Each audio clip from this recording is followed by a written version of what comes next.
Kamel. Bonjour. Merci d'avoir accepté de répondre à nos questions. Alors, comment avez-vous connu le Melinda Dance Center?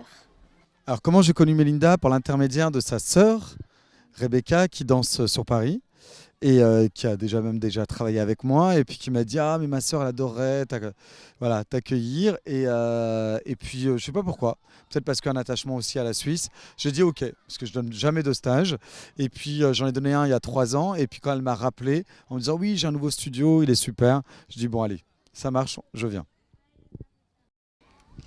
Est-ce que vous donnez souvent des cours aux enfants ou aux ados? Alors je donne pas du tout de cours de danse, ni de stage, ni de... Non, c'est vraiment exclusif, je n'en donne jamais. Je suis vraiment chorégraphe et metteur en scène, mais je suis pas enseignant en fait. À quel âge avez-vous commencé la danse? Moi j'ai commencé à danser, je devais avoir 10 ans. À peine 10 ans même peut-être. C'est pas évident de faire de la danse pour un garçon. Comment votre papa a pris la nouvelle? Alors mon père on lui a menti pendant des années, on lui disait que je faisais de la gym. C'était... voilà. Et puis après le jour où il l'a découvert, finalement il était très heureux.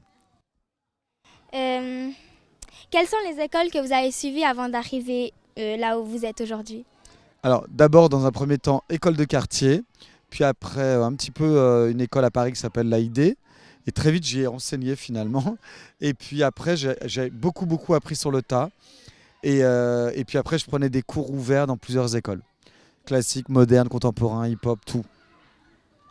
Comment vous est venue la passion pour les comédies musicales?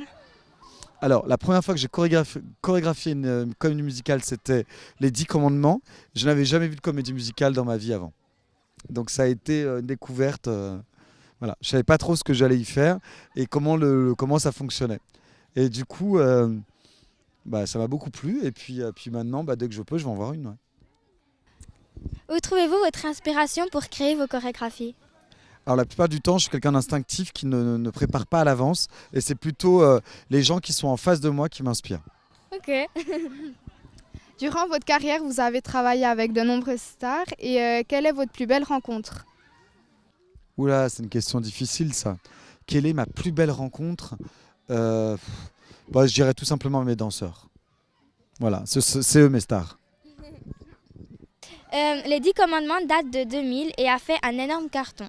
Son grand retour est programmé pour le 17 novembre prochain à Paris. N'est-ce pas un gros risque de refaire quelque chose qui a déjà été fait il y a 16 ans?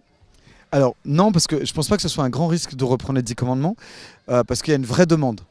Ça a été 3 ans de succès en France, en Suisse et en Belgique. Et après, c'est parti 10 ans en tournée dans le monde entier. On est parti aux États-Unis, au Canada, en Italie, dans plein de pays européens, en Asie. Donc vraiment, ça a bien tourné. Et à chaque fois, on nous demandait et pourquoi vous revenez pas, pourquoi vous revenez pas. Puis vu tout ce qui se passe aujourd'hui dans le monde, et c'est quand même un message d'amour, je crois que c'était le bon moment de revenir avec les 10 commandements. Et puis d'ailleurs, on le voit, les places se vendent très très bien. Donc je pense que ça va être un joli succès. Pour le casting, il y avait plus de 2000 candidats. Combien ont été retenus? Alors, sur scène, il y aura 50 personnes, dont une trentaine de danseurs. Ok. Et puis, qu'avait-il de plus que les autres? Une belle personnalité. Merci beaucoup d'avoir répondu à nos quelques questions et voilà. Merci à vous, mes jeunes journalistes. Et c'était bien vos questions. Merci. Allez, ciao.